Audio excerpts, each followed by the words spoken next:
दुखों की गठरी।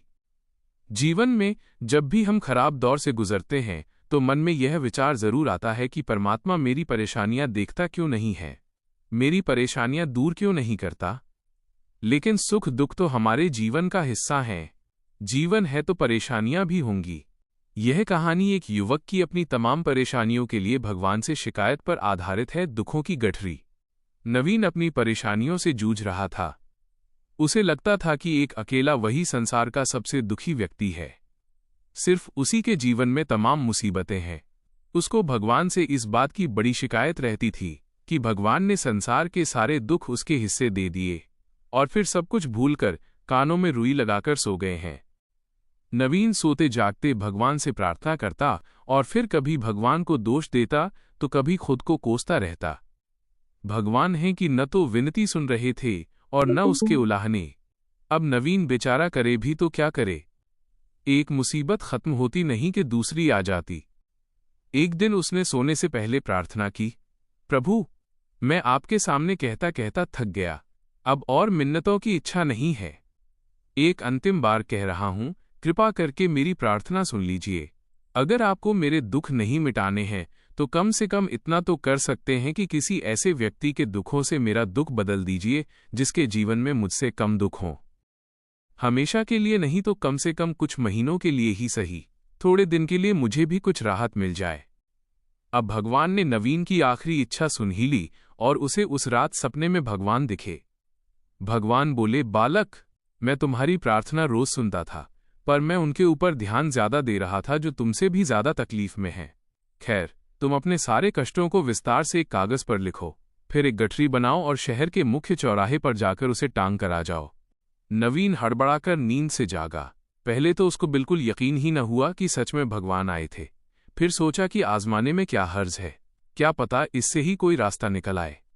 उसने भगवान के आदेशानुसार अपनी सारी परेशानियां अलग अलग कागजों पर लिखीं। इतनी परेशानियां लिख डालीं कि सच में कागज का ढेर खड़ा हो गया और उसे गठरी में ही बांधना पड़ा। अब नवीन ने अपनी गठरी उठाई और पहुंच गया चौराहे पर। लेकिन वहां पहुंचकर वो अचंभे में पड़ गया। उसने देखा कि चौराहे पर तो पहले से ही लोगों की लंबी लाइन लगी हुई है जो उसी की तरह अपने अपने दुखों की बड़ी बड़ी गठरी लिए आ पहुंचे हैं। अभी वो इन विचारों में ही खोया था कि तभी एक आकाशवाणी हुई।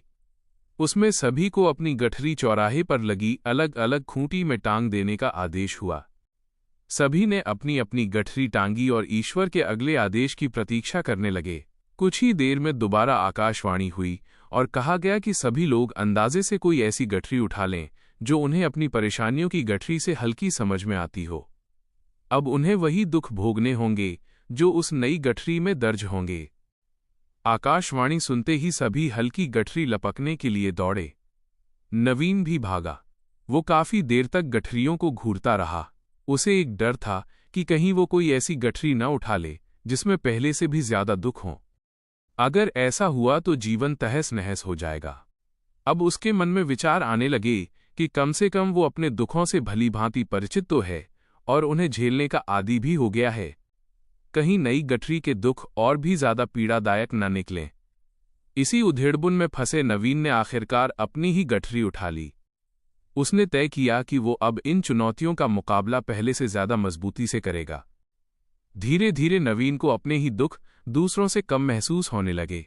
सच में सबको अपना दुख ज्यादा बड़ा लगता है, पर हमसे भी ज्यादा न जाने कितने लोग दुखी हैं। जिनके पास साहस और हौसला है वे आत्मविश्वास की नाव पर सवार होकर कठिनाइयों को पार कर लेते हैं। कम से कम आप स्वस्थ हैं और अपना काम खुद करने के काबिल हैं। सीख, अपनी तुलना दूसरों के सुख से करने के बजाय अपनी क्षमताओं पर विश्वास रखें। अक्सर हम जिन्हें बड़ी मुसीबत समझते हैं वे दूसरों के मुकाबले बहुत छोटी होती हैं। क्या